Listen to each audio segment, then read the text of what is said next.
Muy buenos días para todos. En esta mañana estamos muy agradecidos con el Señor por un nuevo día que nos da, que la bendición y la paz de Dios sea con cada uno de ustedes. En esta hora queremos continuar el estudio de este maravilloso libro, el libro de Romanos.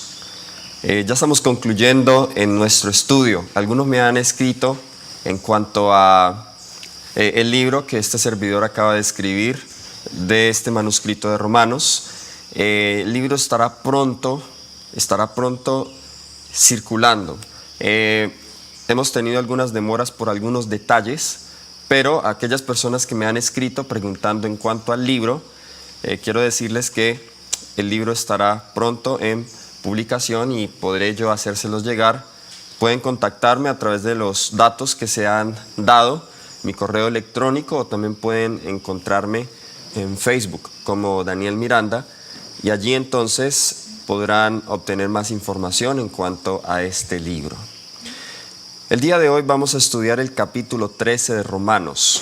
El capítulo 13 de Romanos pertenece a la sección que le llamamos la sección práctica o la parte de exhortación del libro. Como hemos dicho, los primeros 11 capítulos son su sección teológica, donde Pablo establece su tesis, coloca sus argumentos, y a partir del capítulo 12 vemos entonces esta sección práctica. Capítulo 12 nos habla de, ahora que nosotros hemos sido justificados por la fe, ¿cómo debo yo tratar a mi hermano? Ese es el capítulo 12. El capítulo 13, una vez yo he sido justificado por la fe, ¿cómo es mi relación con las autoridades civiles? El capítulo 14, ¿cómo yo me relaciono con las personas que difieren en opinión conmigo? El capítulo 15, ¿cómo yo me relaciono con la misión? El capítulo 16 ya son saludos finales del apóstol Pablo a los cristianos allá en Roma. Para colocar el contexto del capítulo 13, vayamos al capítulo 12. El tema de hoy le hemos titulado el lugar o el papel del cristiano en el Estado. Es un tema que hoy puede ser un poco sensible para algunos, un poco confuso para otros. ¿Cuál es el lugar del cristiano en la sociedad, en los asuntos políticos, en el Estado, en su relación con el gobierno? Vamos a Romanos, como dije, el capítulo 12, y vamos a comenzar con el versículo 9. Alguna persona se preguntará, ¿cómo yo sé si estoy justificado? ¿Cómo yo sé si estoy experimentando la salvación? A partir del capítulo 12 en adelante, el apóstol Pablo muestra cómo una persona que es salva vive. Vamos a mirar la relación del cristiano con otros. El amor sea sin fingimiento, dice el versículo 9. Aborreced lo malo, seguid lo bueno. Amaos los unos a los otros con amor fraternal, en cuanto a honra prefiriéndoos los unos a los otros. En lo que requiere diligencia, no perezosos, fervientes en espíritu, sirviendo al Señor. Gozaos, gozosos en la esperanza, sufridos en la tribulación, constantes en la oración, compartiendo para las necesidades de los santos, practicando la hospitalidad. Bendecid a los que os persiguen. ¿Quiénes eran los que los perseguían en el tiempo del Imperio Romano? Eran los romanos, ¿cierto? El Estado. Y noten la actitud que Pablo, el consejo que Pablo da a los cristianos: bendecid a los que os persiguen, bendecid y no maldigáis, gozaos con los que se gozan, llorad con los que lloran, unánimes entre vosotros, no altivos, sino asociándoos con los humildes. No seáis sabios en vuestra propia opinión, no paguéis a nadie mal por mal, procurad lo bueno delante de ¿cuántos? De todos los hombres. Ahora, todos los hombres, como vamos a ver en el capítulo 13 contextualmente, incluye los gobernadores. los políticos, las personas que ocupan posiciones de responsabilidad en nuestra nación. Y yo sé que eso para algunos puede ser difícil. Yo sé que eso para los venezolanos puede ser difícil. Yo sé que eso para personas que viven en países de conflicto armado, los bolivianos, en este momento en su situación política, la corrupción política que hay, puede ser difícil. Procurad lo bueno delante de todos los hombres. Versículo 18, esto sí es más difícil todavía. Si es posible, y Pablo sabía que era difícil y por eso coloca la condición allí. Si es posible, es decir, en algunas situaciones no será posible. Si es posible, en cuanto dependa de vosotros, estad en paz con todos los hombres. En ese contexto entonces Pablo prosigue a hablar específicamente de nuestra relación con el Estado, porque esos todos los hombres implica también los gobernadores. Estad en paz con todos los hombres. Este concepto de nuestra relación con el Estado a veces puede ser confuso, porque como adventistas del séptimo día nos aferramos a nuestros principios de libertad religiosa, a nuestros principios de la separación de la iglesia y el Estado. Pero a veces no se comprende con cabalidad qué significa la separación de la iglesia y el Estado.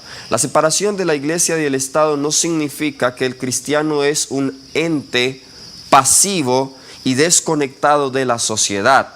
Al contrario, el cristiano debe ser un ente activo, un ente que se involucre en los asuntos de la sociedad y aún en algunas situaciones en los asuntos políticos para ejercer su influencia. Y vamos a mirar algunos principios guiadores en la palabra de Dios en cuanto a cómo el cristiano puede involucrarse en los asuntos políticos de una nación sin comprometer un principio.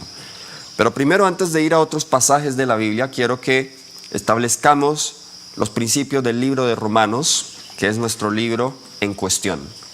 Romanos capítulo 13, vamos a comenzar con el versículo 1 hasta el versículo 7. Romanos capítulo 13, versículos 1 al 7. Nos dice el apóstol Pablo aquí, sométase, y comienza con un imperativo. Y un imperativo es una orden, es un mandato. Y dice, sométase, ¿cuántas personas?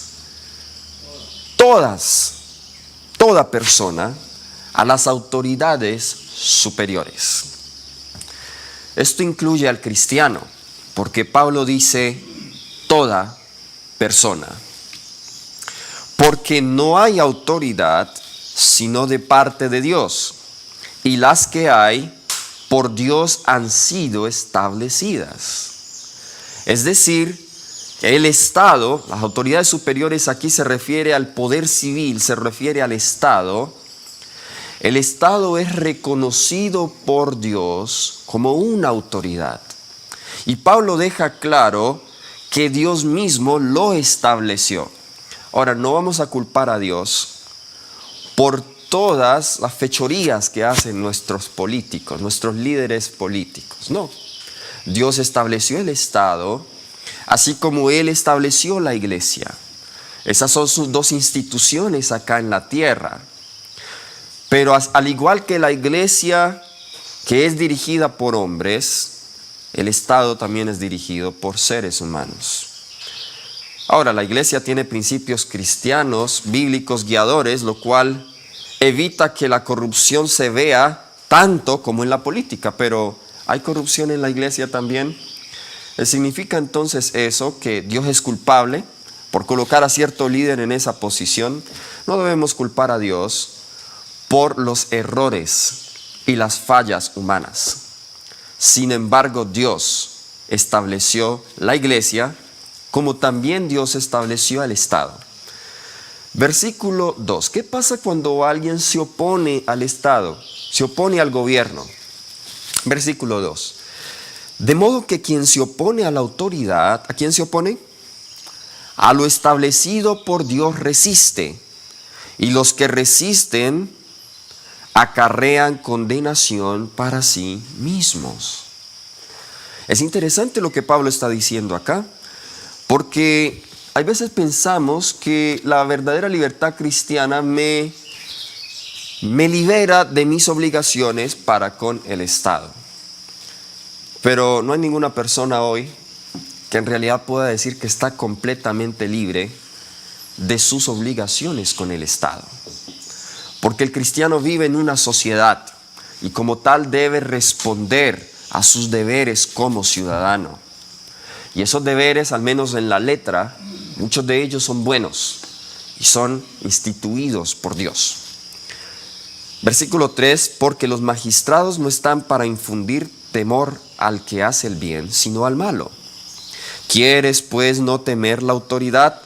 Haz lo bueno y tendrás alabanza de ella. ¿Cuál es una manera? ¿Cómo Pablo está presentando aquí el lugar del cristiano en la sociedad? En realidad el cristiano es la persona que menos debería temerle a las autoridades civiles, porque el cristiano guarda la ley de Dios. Y cuando hacemos lo bueno no tenemos ninguna razón de temer al Estado. Ahora, Pablo está hablándole aquí a los cristianos en Roma. Recuerden, esta es la epístola de Romanos. Y ahí en Roma estaba el asiento del César. Era la meca del imperio romano, era el centro de todo el imperio. Y desde luego nosotros conocemos el emperador Nerón, que era el emperador que estaba durante este tiempo, no era para nada un hombre ilustre, no era para nada un hombre respetable. Pero aún así Pablo pudo decir, no se sometan al César, este hombre es un corrupto. Pero Pablo dijo, sométanse a los magistrados. Lo que ellos están tratando de mandar o la forma en cómo ellos están organizando el Estado, pues es para vuestro bien. Versículo 4. Porque es servidor de Dios para tu bien. Pero si haces lo malo, teme, porque no en vano lleva la espada. Aquí contextualmente la espada es el poder civil. Pues es servidor de Dios, vengador para castigar al que hace lo malo. No en vano, dice Pablo, lleva la espada. Ok. Así que entonces el Estado es un servidor de Dios. Y la forma en cómo nosotros podemos ser la sal de la tierra es respetando y obedeciendo las autoridades civiles. Trate usted de pensar un poco en esto. ¿Podría yo ser un buen testimonio en la sociedad cuando yo mismo estoy pasando por alto o estoy incumpliendo las normas del Estado? ¿Podría yo decirle o darle un estudio bíblico al policía de tránsito cuando me coge a más de 100 kilómetros por hora y me para y me da un comparendo, un ticket? Y luego yo le digo, lo que pasa es que yo soy cristiano y guardo la ley de Dios. Y aquí yo profeso guardar la ley de Dios, pero estoy quebrantando una ley del Estado. ¿Podría yo ser un buen testimonio para ese policía de tránsito? O para cualquier otro policía o autoridad civil. Bueno, él me podría decir, bueno, tú guardas la ley de Dios, pero estás quebrantando las leyes del Estado. No te creo, no eres consistente. Para que nosotros seamos cristianos consistentes y tengamos un impacto mayor allá en la sociedad, nosotros necesitamos vivir de acuerdo a lo que profesamos. Ahora, hay algunas cláusulas, hay algunas pautas, porque no siempre debemos en todo obedecer al Estado. Hay situaciones en las que no debemos obedecer al Estado. Muy bien. Versículo 5 al versículo 7 nos dice, por lo cual es necesario estarle sujetos, no solamente por razón del castigo, sino también por causa de la conciencia. Noten, la obediencia no solamente debe ser por temor al castigo, por temor a la multa, debe ser por causa de la conciencia. Pues por esto pagáis también los tributos, porque son servidores de Dios que atienden continuamente a esto mismo. Pagad a todos los que debéis, aquí en el contexto es pagad los tributos, o sea, los impuestos, diríamos hoy. Pagad a todo lo que debéis, al que tributo, tributo, al que impuesto, impuesto, al que respeto, respeto, al que honra, honra. Y luego el versículo 8 dice, no debáis nada a nadie.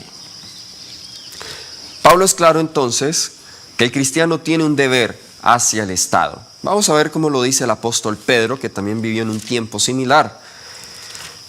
Primera de Pedro, el capítulo 2, versículos 13 al 17. Primera de Pedro, capítulo 2, versículos del 13 al 17. El apóstol Pedro es aún un poco más claro todavía.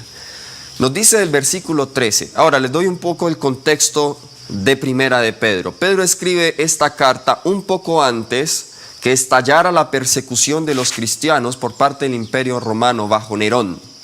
Y Pedro en visión profética vio lo que vendría a la iglesia, y para ayudarle a los cristianos a que sobrellevaran esta persecución, dio algunas pautas que evitarían que sobre ellos venga persecución innecesaria. O sea, la persecución iba a venir, pero ellos podían aliviar ese sufrimiento al ser obedientes al Estado. Versículo 13 dice, por causa del Señor, someteos a toda institución humana, ya sea al rey como a superior. Esto debe hacerse ¿por qué? Por causa del Señor. Muchos cristianos hoy obedecen las leyes civiles estatales, es por miedo a ir a la cárcel, es por miedo a que le den una multa, pero la verdadera obediencia al Estado debe ser por causa del Señor, for God's sake, por amor a Dios. Por causa del Señor, someteos a toda institución humana, ya sea al rey como a superior, ya sea a los gobernadores, como por él enviados para el castigo de los malhechores y alabanza de los que hacen el bien. Porque esta es la voluntad de Dios, que haciendo bien, hagáis callar la ignorancia de los hombres insensatos. ¿Cómo es que tú y yo en tiempo de persecución podemos callar la boca de los hombres insensatos? Haciendo el bien, comportándonos bien en la sociedad, obedeciendo a las autoridades superiores, a las instituciones humanas. Estamos en vísperas de una crisis político-religiosa, donde el Estado y la Iglesia se unirán e impondrán sus dogmas sobre nosotros, donde las leyes humanas van a pugnar con la ley divina. Y es allí donde nuestra obediencia, nuestro ejemplo en la sociedad, va a tener poder al momento de declarar la inmutabilidad de la ley de Dios. Podemos callar la ignorancia de los hombres insensatos. Versículo 16. Como libres, pero no como los que tienen la libertad como pretexto para hacer lo malo, sino como siervos de Dios. Honrad a todos. Amad a los hermanos. Temed a Dios. ¿Y qué más? Honrad al rey. Honrad al rey. El César, en este contexto, era un hombre corrupto, perverso. Mas sin embargo, Pedro dice, ¿qué debemos hacer?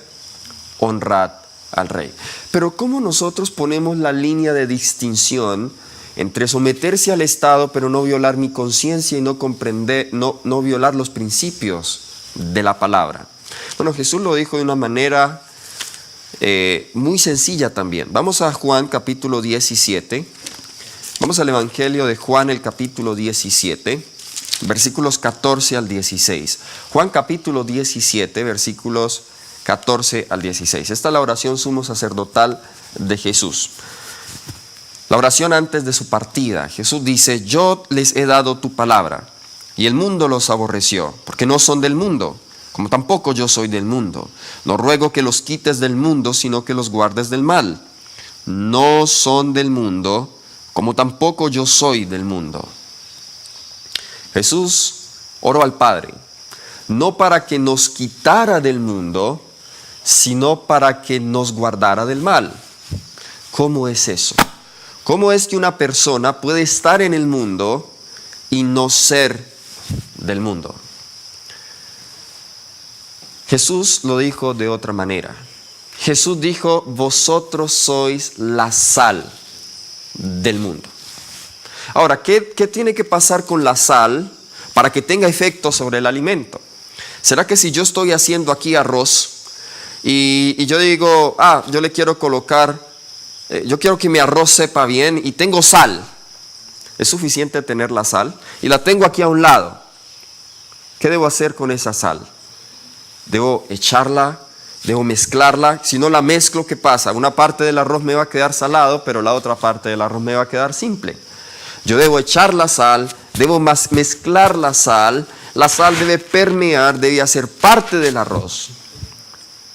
Eventualmente la sal es lo que permite o lo que da el sabor al arroz. El arroz sin la sal sabría insípido. De la misma manera el cristiano que está en el mundo debe permear, no ser permeado por el mundo. Pero el problema con la iglesia hoy, el problema con el cristianismo hoy es que está en el mundo, pero es del mundo. Y por eso no ha ejercido la influencia que Dios desea en el mundo, porque en vez de contrarrestar los principios del mundo, estamos siendo culturalizados por el mundo. Nos vestimos como el mundo, hablamos como el mundo, celebramos como el mundo. Antes el extremo era la anarquía religiosa o la anarquía política por parte de algunos religiosos. Muchos cristianos se levantaban en contra del Estado y no querían nada que ver con el Estado. Yo creo que hoy estamos en el otro extremo. Y hoy estamos en el extremo en que obedecemos demasiado al Estado, que a veces pasamos por alto algunas obligaciones que tienen más peso. Cuando a veces hay ciertas cosas que son innecesarias. Jesús dijo, estar en el mundo, mas no ser del mundo. Ahora, ¿cuándo puedo yo saber si obedecer al Estado o no? Vamos al libro de Hechos, el capítulo 4, versículo 19. Una ocasión, Juan y Pedro estaban predicando el nombre de Jesús. Y las autoridades de su tiempo les prohibieron hacer eso. Pero noten la respuesta de ellos. Hechos capítulo 4, versículo 19 dice, mas Pedro y Juan respondiendo, dijeron, juzgad si es justo delante de Dios obedecer a vosotros antes que a Dios. Versículo 20, porque no podemos dejar de decir lo que hemos visto y oído. Cuando tiene que ver en materia de principios, de conciencia, el cristiano no debe someterse al Estado.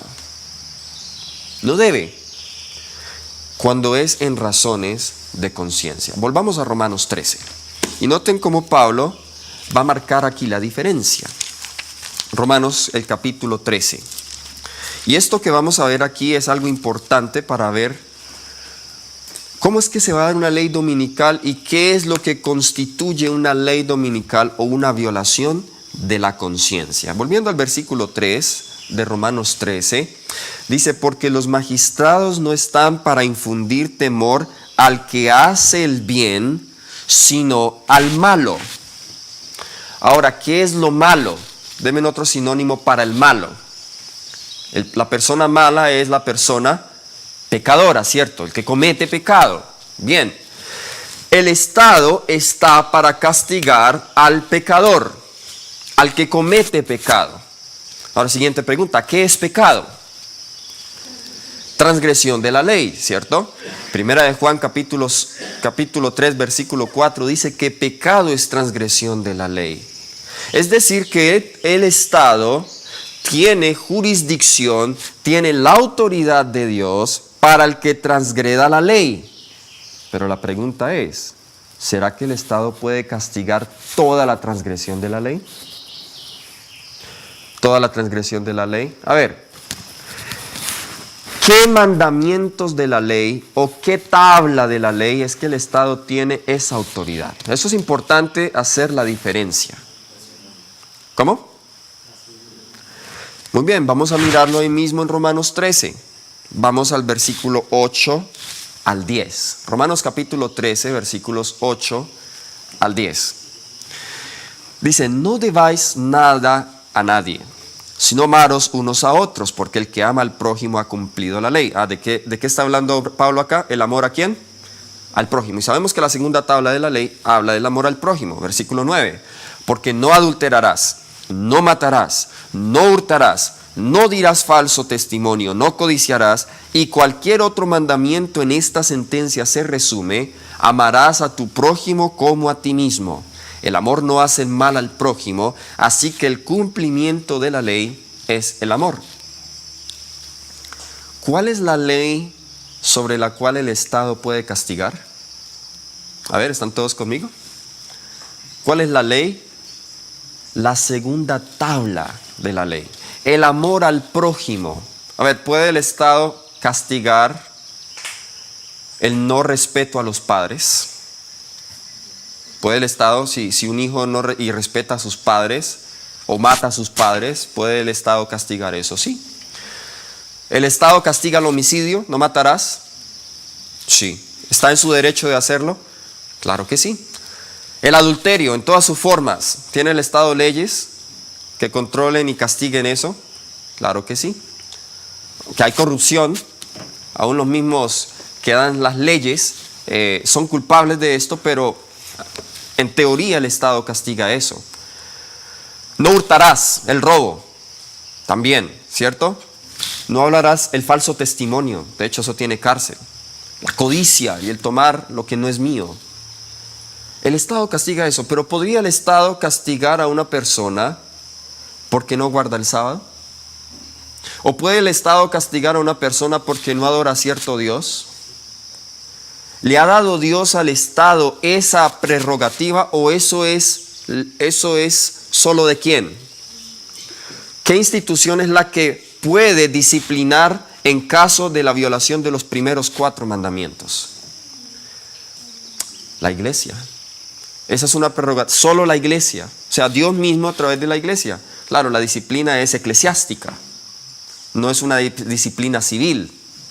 A ver, si alguien transgrede el sábado en nuestra iglesia y está abiertamente violando el sábado y la persona se habla y no corrige, pues es una persona que se tiene que defraternizar porque está violando el santo día del Señor. Pero el Estado no puede imponer ninguna multa para una persona que no guarde el sábado.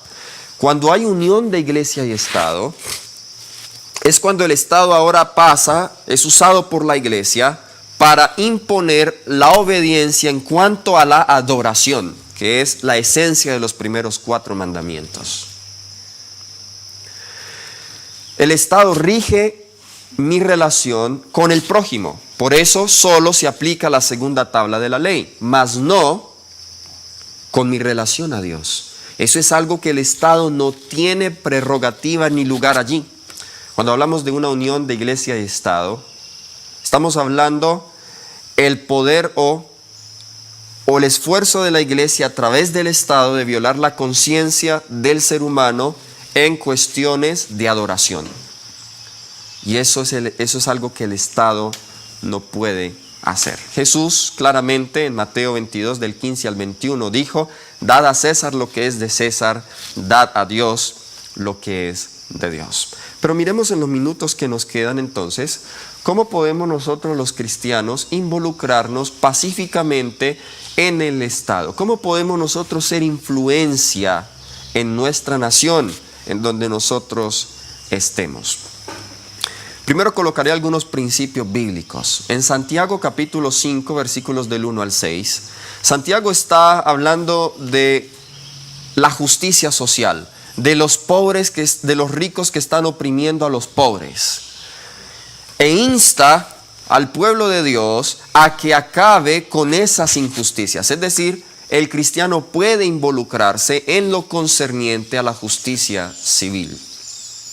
En Mateo 5:9 vemos una de las bienaventuranzas. Jesús dijo: bienaventurados los pacificadores, porque ellos serán llamados hijos de Dios.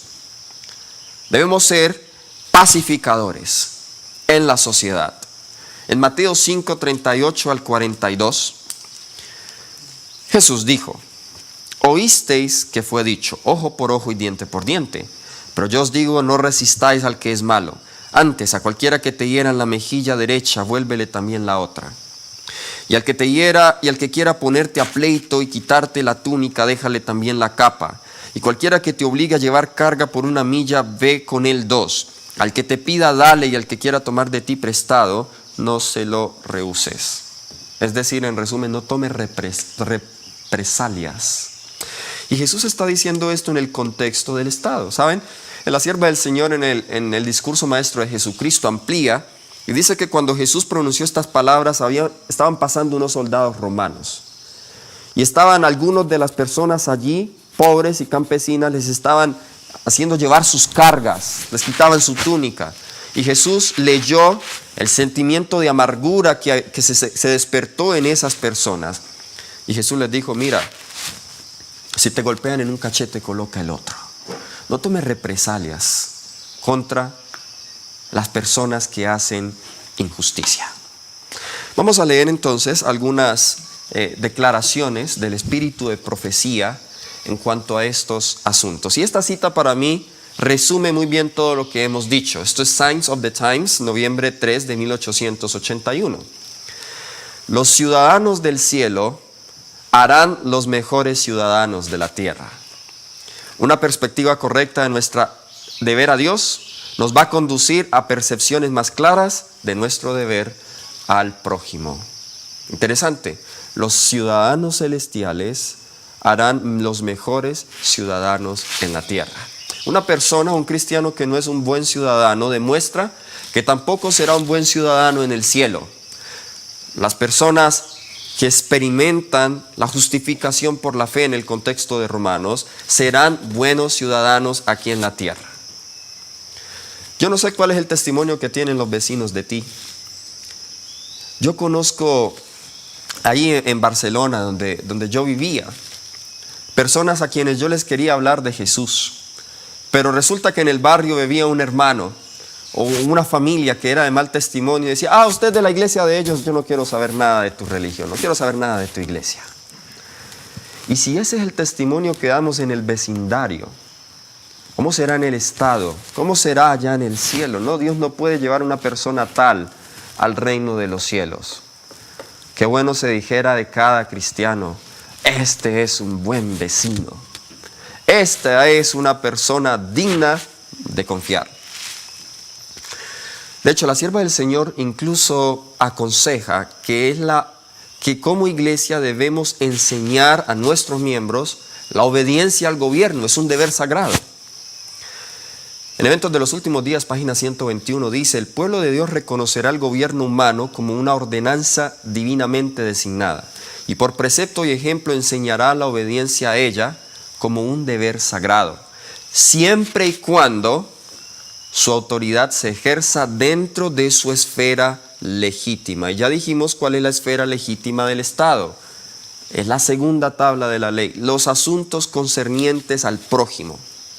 Pero cuando sus demandas entren en conflicto con las de Dios, debemos elegir obedecer a Dios antes que a los hombres.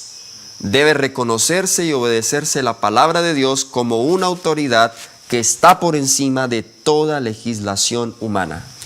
El así dice el Señor no debe desecharse por un así dice la iglesia o un así dice el Estado. La corona de Cristo debe elevarse por encima de todas las diademas de los potentados terrenales. Miren qué equilibrio tiene la sierva del Señor. Aunque debemos enseñar la obediencia al Estado, cuando sus exigencias pugnen con los principios de la ley de Dios, debemos responder con un así dice Jehová, no un así dice el Estado. Sin embargo, en otra ocasión, ella dijo que hay muchos gobernantes que están siendo usados por Dios. En Testimonios para los Ministros, página 202, dice, el Señor todavía actúa en corazones de reyes y gobernantes en favor de su pueblo. Y conviene que los que están tan profundamente interesados en el asunto de la libertad religiosa no rechacen ningún favor o dejen de aceptar la ayuda que Dios ha inducido a los hombres a dar el progreso de la causa. Hay hombres que están siendo usados por Dios. aún en su ignorancia y aún con sus errores. Para mí la situación de los Estados Unidos política hoy, aunque no le aplaudo todo lo que dice el presidente Trump, pero es un hombre que Dios puso allí para refrenar los vientos del globalismo, los vientos del nuevo orden mundial. Trump va en contra del aborto, él está en contra del matrimonio gay, está en contra del incesto y está en contra de toda esta agenda globalista que está manejando hoy el nuevo orden mundial. Hay personas, pero no le aplaudo todo, el hombre tiene cosas que de verdad nosotros como cristianos no deberíamos apoyar. Pero aún así Dios tiene personas en diferentes gobiernos que están reteniendo los vientos, están ejerciendo una influencia allí. Elena White advirtió en contra de discursos políticos públicos por parte de los adventistas. Testimonios para los ministros, página 331. Dice ella: queremos saber cómo agradar mejor al Salvador. No lo haremos dando discursos políticos, ora sea en el público o fuera del ora sea en el púlpito o fuera del púlpito, sino considerando con temor y temblor toda palabra que pronunciamos. Aunque el cristiano tenga un involucramiento en los asuntos políticos, como vamos a leerlo, ella prohibió que desde nuestros púlpitos nosotros promovamos algún candidato o partido político, porque se puede confundir fácilmente la causa de Cristo con una causa política y no debemos mezclar esas cosas. Deja la política aparte y deja las cosas de Dios aparte. Ahora, hablemos un poco en cuanto al derecho al voto. Ha sido muy controversial el asunto de si el cristiano debería votar o no en las elecciones. Con los principios que hemos dado, antes de leer la cita del Espíritu de Profecía, ¿qué piensan ustedes? Me gustaría escucharlos. ¿Debería el cristiano o puede el cristiano ejercer el derecho al voto? ¿Violaría algún principio como tal en ejercer el derecho al voto? De acuerdo a lo que nosotros hemos dicho, tú puedes también contestar ahí en el chat donde nos escuchas. Bueno, vamos a mirar qué dice la sierva del Señor en cuanto a eso. Mensajes Selectos, tomo 2, página 388. Como pueblo, no debemos mezclarnos con asuntos políticos. Todos deberían obedecer a la palabra de Dios cuando dice que no debemos unirnos en yugo desigual con los infieles en cuestiones de política, ni establecer ninguna clase de vínculos con ellos. No hay un terreno seguro en el cual puedan trabajar juntos. Los leales y los desleales no tienen un terreno adecuado donde encontrarse. Noten, ella está hablando no mezclarse con la política, ¿ok? Pero eso es un poco distinto a votar, porque en la misma cita al final dice: guardad en secreto el modo en que votáis. No sintáis que es vuestro deber instar a otros como hacéis vosotros. ¿Qué está diciendo ella acá? Como iglesia no debemos promover eso. Pero como individuo queda mi conciencia si yo quiero votar o no. Y si yo lo hago tiene que ser secreto. No le debo decir y estar diciendo a otros hermanos: miren, votemos por este presidente. Ni siquiera debo decir por quién voté yo. Si voto, si quiere hacerlo, queda la conciencia de cada persona. Ahora, hubo momentos en que ella sí instó a que el pueblo debía involucrarse más, y esta vez sí hizo un llamado no individual sino colectivo, y eso tenía que ver cuando habían asuntos sociales donde era necesario que la iglesia ejerciese una influencia positiva, como en el caso del movimiento de la temperancia durante el tiempo de la hermana White. En el libro La Temperancia, página 225, dice ella: al paso que ningún modo debemos vernos envueltos en cuestiones políticas, no obstante, es nuestro privilegio asumir nuestra posición decididamente en todo lo relacionado con la reforma pro temperancia. Anoten, cuando hay una iniciativa por parte del Estado o grupos estatales o grupos sociales para promover una buena causa en la nación, ella dice: es nuestro deber asumir nuestra posición decididamente. A veces como iglesia somos muy pasivos en cuanto a asuntos sociales, de desigualdad social, cosas que hoy la iglesia debería estar involucrándose y dando su voz, como en los asuntos de la eutanasia, como en los asuntos del aborto, el matrimonio entre parejas del mismo sexo. Nosotros simplemente no debemos quedarnos con los brazos cruzados y decir, bueno, no, entre nosotros sabemos que no está de acuerdo, pero debemos levantar nuestra voz. Aún tenemos la libertad para hacer sonar nuestra opinión pública de que como cristianos estamos en contra de esas cosas.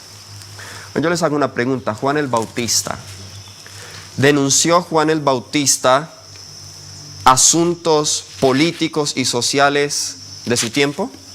Cuando los soldados, en Lucas 3 lo leímos, cuando los soldados iban allá para que fueran bautizados, Juan les decía, deje de robar, deje de oprimir a los demás, paguen lo que deben, les decía.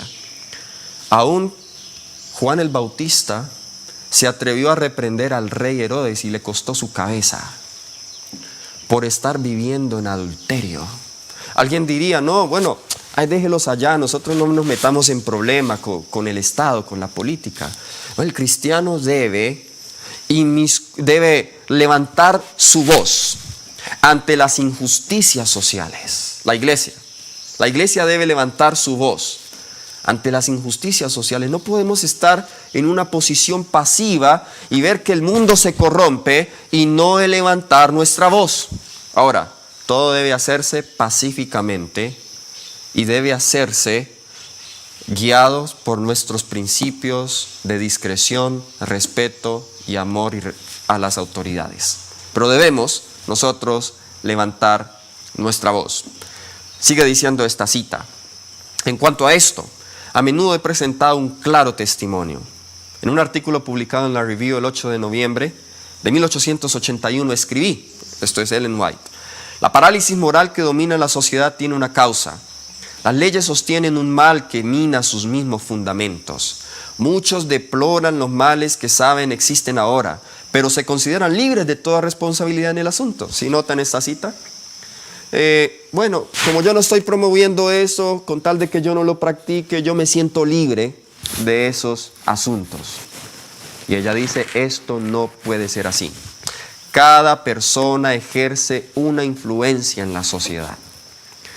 En nuestro favorecido país, cada votante tiene voz para determinar qué leyes regirán la nación. No deben esa influencia y ese voto ser echados del lado de la temperancia y de la virtud. Así que el voto, en este contexto ella lo menciona como una manera en ejercer influencia en la sociedad. Y cuando hay buenas leyes que se promueven, debemos votar por ellas. Como cristianos, así ejerceremos una influencia en la sociedad. Ahora, aunque como cristianos tenemos el derecho al voto como individuos, no debemos apoyar partidos políticos. De hecho, ella advierte en contra de votar por alguien porque pertenece a un partido. No debemos apoyar partidos políticos o votar por alguien que suprime la libertad religiosa. En Obreros Evangélicos, página 406, dice, no podemos votar sin peligro por los partidos políticos, porque no sabemos para quiénes votamos. No podemos sin riesgo tomar parte en el plan político alguno. No podemos trabajar para agradar a hombres que emplearán su influencia para reprimir la libertad religiosa y pondrán por obra medidas opresivas para inducir y obligar a sus semejantes a guardar el domingo como día de reposo. Los hijos de Dios no deben votar en favor de tales hombres, porque al hacerlo se hacen partícipes con ellos de los pecados que cometen en el ejercicio de sus funciones. Cuando yo voto por un candidato, que ese candidato va a reprimir la libertad religiosa, yo me hago partícipe de los pecados de ese candidato, de ese político que va a oprimir al pueblo de Dios. La política no debe mezclarse con el ministerio. Y si hay personas, el espíritu de profecía no prohíbe a que el cristiano ocupe posiciones en el gobierno, pero sí deja claro que si ese es el caso, no debemos tener ninguna posición en la iglesia. Fundamentos sobre la educación cristiana, página 477 y 483. Dice, los profesores que se distinguen por su celo en la política deberían ser relevados de su trabajo.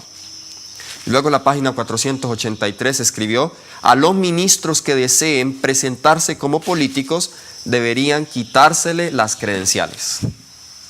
No se puede mezclar eso. Como individuos sí pueden, pero no teniendo el oficio de profesores o ministros del Evangelio. Y noten que ella no estaba en contra de la participación personal en la elaboración de leyes y el desempeño de cargos políticos. En el libro de la educación ella aconseja lo siguiente. El propósito, esta es la educación, página 237. El propósito de Dios para los niños que crecen en nuestros hogares es más amplio, más profundo, más elevado de lo que ha logrado abarcar nuestra restringida visión. Más de un joven hoy que se esté desarrollando como lo hacía Daniel en su hogar de Judea, estudiando la palabra de Dios y sus obras y aprendiendo lecciones del servicio fiel, se hallará ante asambleas legislativas, en tribunales de justicia o en cortes reales como testigo del Rey de Reyes. ¡Wow!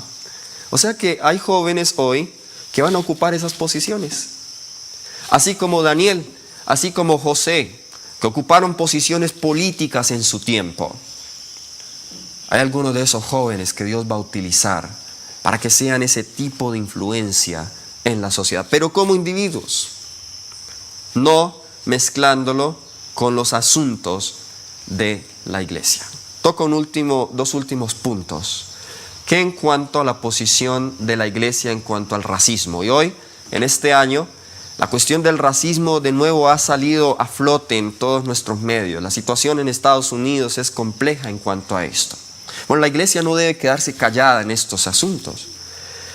En un tiempo en cuando el racismo era algo fuerte en los Estados Unidos, la sierva del Señor escribió lo siguiente, Testimonios para la Iglesia, tomo 9, página 164. Pero el gobierno, después de realizar un pequeño esfuerzo, dejó que los negros lucharan sin ayuda con sus apremiantes dificultades. Algunas de las poderosas iglesias cristianas comenzaron una buena obra, pero lamentablemente alcanzaron solo un número reducido de ellos y la iglesia adventista del séptimo día no ha hecho su parte. Ella culpa a la iglesia como tal de no involucrarse en la lucha contra la discriminación de los negros en los estados del sur. La iglesia como tal debe luchar en contra de la discriminación racial que existe hoy en la sociedad. Ahora, ¿debería participar el cristiano en la guerra? Bueno, esto ya en sí es un tema, otro tema sensible. Bueno, ¿puede el cristiano portar armas o no? En Estados Unidos esto es algo muy sensible porque allá es legal portar armas.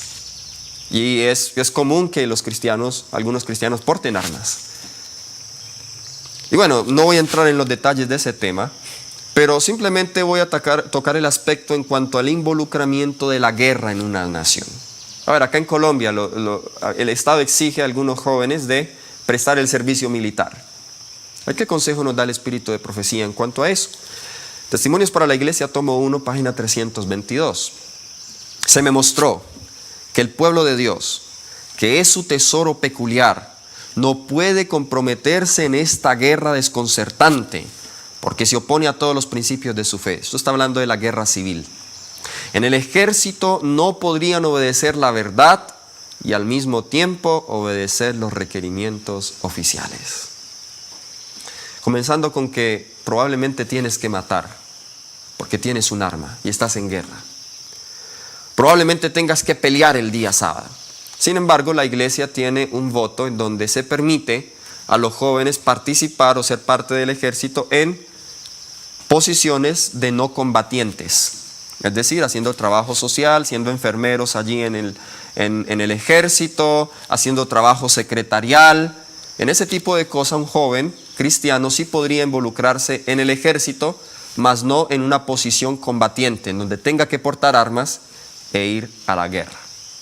Y como iglesia tenemos el Ministerio de Libertad Religiosa, donde se puede eximir a un joven hoy, exonerar que porte armas. como iglesia nosotros tenemos ese privilegio de tener esos derechos ante el Estado. Que el Señor nos ayude, mis hermanos, a hacer lo que Jesús dijo, la sal de la tierra. Que ejerzamos una influencia, pero que no seamos asimilados por el mundo. Que el Señor nos ayude a vivir, si es posible, en paz con todos los hombres. Dios les bendiga, vamos a orar.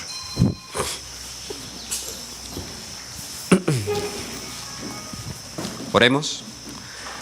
Querido Señor y Padre bueno, en esta mañana te damos gracias por las instrucciones y principios guiadores que nos has dado en cuanto a nuestro involucramiento en el mundo, en la sociedad. Ayúdanos a ser agentes activos, ayúdanos a ser un testimonio vivo en la sociedad, pero no ser absorbido por ella. Que el mundo pueda conocer en nosotros que somos los verdaderos hijos de Dios. Pido, Padre, por cada persona que ha visto esta transmisión y que verá este video, que tu poder los llene de lo alto y que ellos puedan ser testimonios vivos, luces en medio de la oscuridad. Quédate con nosotros en este día, Señor. Ayúdanos a amarnos los unos a los otros como tú nos has amado. En el nombre de Jesús. Amén.